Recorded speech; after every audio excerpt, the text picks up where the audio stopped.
Hey everyone, it's Nate with Metrics. Got a Coleman mini bike. Just gonna do a couple of checks on it, make sure it's serviced up, and I have to replace the throttle cable. So enjoy.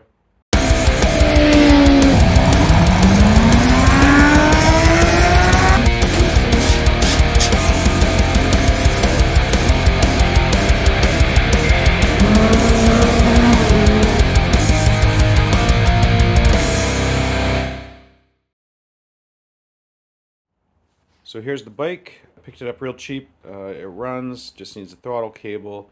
And I'm gonna do a couple things like check the air filter, look at the oil. I might change that, but maybe not today. It does need a rear tire eventually. This one's getting pretty low. For right now, just want to get the throttle cable on, run it around a little bit, make sure there's not anything else weird going on. It has had somebody put a LED headlight on, but straight pipe on the other side. I don't know if you can see that. Today, throttle cable. As far as what we're going to need to do, the throttle itself comes apart with a couple of Phillips screws. Same thing down here where the cable attaches. There's a couple of screws. One holds the case of the cable and one holds the actual inside filament of the cable, which is what actually operates the throttle.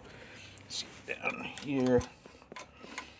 So those two, I'm going to take the air cleaner off just to have a look at that and also give me a little more room to do what I need to do. Then we'll check the oil after we're done. So this is all we're using for tools. I got a standard Phillips screwdriver and a pair of dikes to cut off some zip ties. Got a few new zip ties depending. You can see that's what's holding the cable there. I did already take the throttle apart. So this was the top piece that I showed you with the screws. This was the bottom piece. This is where the cable feeds in. Cable feeds in there and goes into this channel.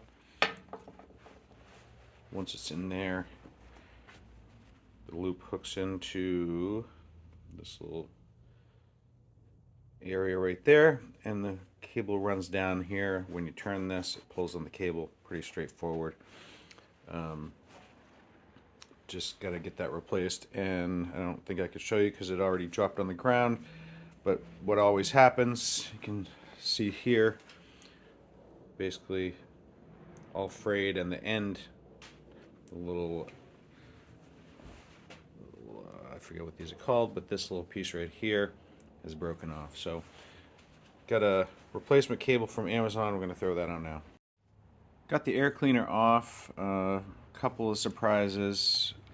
One is, it looks like there's some hardware pieces in there to hold this backing plate down onto the intake. This cover is definitely somewhat annihilated. Let's get this out of here so I can flip it over and show you. It's all cracked and messed up, so probably look for a new one of those. I could try zip tie welding it, but I don't know. We'll see how that goes. Air filter itself wasn't too bad. It's a little wear on it, but it's not all dirty or anything. I have a feeling part of that is probably because it's so leaky. The casing was so leaky around the intake that you can see it's pretty cruddy in there. So the air filter wasn't really doing a whole lot. Alright, new cable is installed. I get it adjusted in there pretty good. I don't love the routing. I'm going to work on that a little bit. A couple zip ties. One of the big things to note, you want your throttle to spring back. This thing only has about an inch of movement anyway, but it does have a spring and it is returning when you let go. So I'm going to try to figure out how to clean up this whole intake air filter setup and get that put back together. And then we'll fire this bad boy up and hopefully drive around the yard for a minute. Okay, things are back together. Air filter setup wasn't as bad as it looked when I first took it apart. I will say I noticed a couple of things when I got this thing apart. One is you can see somebody's bent down the limiter This is supposed to be the throttle limiter screw, and this little thing is supposed to be bent up so it hits there when you crank the throttle wide open, and you can adjust that. Got the cable routed. I don't love how it comes out of here, and then you either have to go down and around or around the front of the motor here, but I got it up out of the way pretty well, and then zip tied a couple spots along with the brake and kill switch.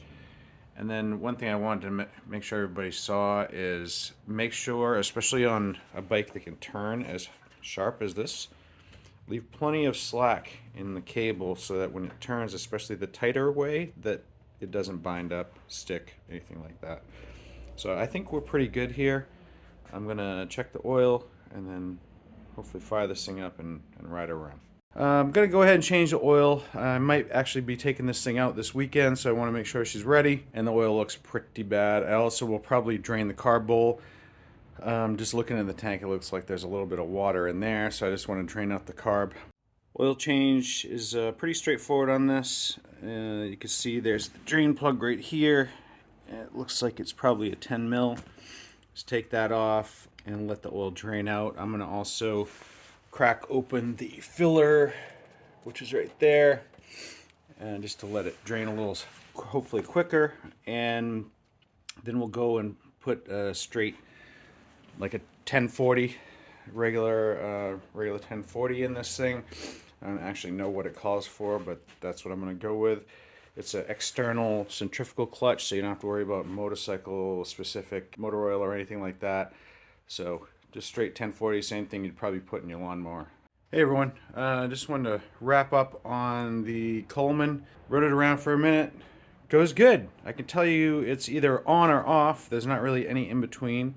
The Butt Dyno says this thing probably will do 25, 30 maybe. She runs pretty good, and it definitely is going to be some fun. So watch for some more videos on that.